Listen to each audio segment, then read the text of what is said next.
10 minute में आपको अपनी बात कहनी है। मुझे बोलने का अवसर दिया है।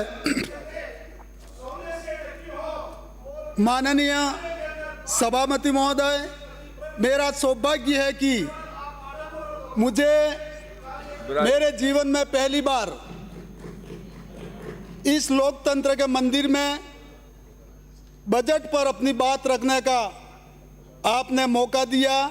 मैं इस बात के लिए मेरी विधानसभा सागवाड़ा और वागड़ की जनता का भी आभार व्यक्त करता हूं कि आपने मुझे भारी बहुमत से जीताकर अपने क्षेत्र के चहुमुखी विकास करने की बात रखी, प्रतिनिधित्व करने यहां भेजा। माननीय सभापति महोदय, माननीय भजनलाल जी शर्मा साहब, मुख्यमंत्री एवं वित्त मंत्री महोदया दिया कुमारी जी का भी मैं धन्यवाद देता हूं कि इस बजट में 2024 में पूरे राजस्थान के चहुमुखी विकास के साथ साथ वागड़ का भी पूरा ध्यान रखा है।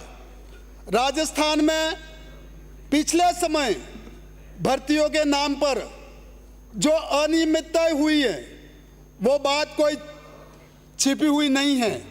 युवाओं के साथ अन्याय किया गया, उनके सपनों को पेपर लीक के भेंट चढ़ा दिया गया। पेपर सब्जी मंडी में जिस तरह सब्जी खरीदने जाते हैं ऐसे ही पेपर की बिक्री हुई, जिससे अभ्यर्थियों को कैरियर की बलि चढ़ा दी गई। युवाओं में निराशा का माहौल बना दिया। आज के बजट से युवाओं में एक नई ऊर्जा का संचार हुआ है एवं 1 लाख भर्तियों का रेड मैप तैयार कर नई उम्मीदें बना दी हैं। दूसरी ओर पेपर लीक में लिप्त लोगों में दहशत का माहौल बना दिया है। जो पूर्ववर्ती सरकार में निडर होकर पेपर बेचा करते थे वो अब स्पेशल टास्क फोर्स से बचते छिपते हुए नजर आ रहे हैं। माननीय सभापति महोदय, मैं इस बजट से गरीब युवाओं, अन्नदाता, महिलाओं को संबल देने का प्रयास किया गया है, जो आने वाले दिनों में उनको स्वाभिमान से जीने का अवसर देगा। बुजुर्गों की पेंशन बढ़ाई, ऐसी सोच एक सरकारी बेटा ही सोच समझ सकता है, जो माता पिता के लिए नई उम्मीद लेकर के आया है। पिछली सरकार ने मेरे वागड़ में जातियों को लड़ाने एवं काकरी डूंगरी जैसा दहशत का माहौल बना दिया, जिसमें समाज में एक वैमनस्य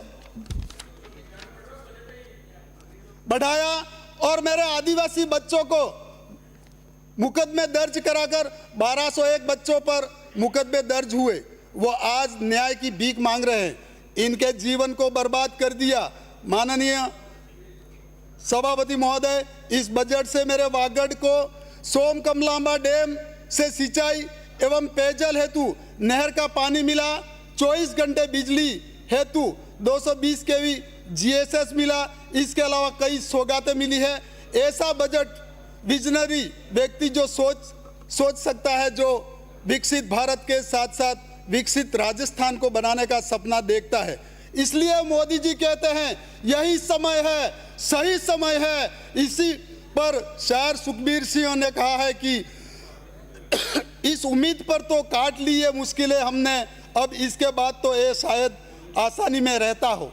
इस सरकार ने बजट के माध्यम से हमारे क्षेत्र वागड़ में आदिवासियों की योजनाओं के लिए आदिवासियों को भी बहुत सारा दिया है। मैं धन्यवाद देता हूं हमारे मुख्यमंत्री जी को एवं हमारे वित्त मंत्री जी को, जिन्होंने हमारे वागड़ को ध्यान में रखते हुए वहां पर जो विकास की जो बात कही है। और मैं समझता हूं आने वाले समय में भी आज का जो बजट है उसको देखा जाए तो आने वाले 5 सालों में ये बजट जो है आगे बढ़ करके हमारे वागड़ का, डूंगरपुर जिले का, सागवाड़ा विधानसभा का बहुत सारा आगे विकास होने वाला है। और वहाँ जो किसानों के लिए जो बहुत बड़ी समस्या थी, पानी की समस्या थी, उस समस्या का इतिहास में पहली बार समाधान हुआ और वहाँ कैनाल से पानी देने का काम किया। इसको 130 करोड़ रुपए दिए हैं। मैं धन्यवाद देता हूँ सदन के माध्यम से आदरणीय मुख्यमंत्री जी को, वित्त मंत्री जी को मैं धन्यवाद देता हूँ। यहाँ पर हम सब लोग बैठे हैं, हमारे यहाँ जितने भी सदस्य बैठे हैं, राजस्थान की जनता की पूरी नज़र है कि हमारे लिए कुछ करेंगे। मैं आप सबसे यही निवेदन करना चाहता हूं कि आने वाले समय में जो हमारे वहाँ बागड़ में विकास की और भी बहुत ही ज़रूरत है। मैं विधानसभा सागवाड़ा में एक बहुत बड़ी इंडस्ट्रियल खोलने के लिए मैं निवेदन करता हूं सदन को कि वहां 20 से 25 हज़ार लोग, युवा लोग काम करें। जो बेरोजगार हैं, जो गुजरात के लिए जाते हैं, पलायन करते हैं, वो नहीं जा करके यहीं अपना गुजारा करें, ऐसा मैं निवेदन करता हूं। आखिर में मैं आप सबने मेरी बात को सुना और मुझे बात रखने का मौका दिया, इसके लिए मैं आप सबकी ओर से सागवाड़ा की जनता को भी बहुत बहुत धन्यवाद देता हूँ।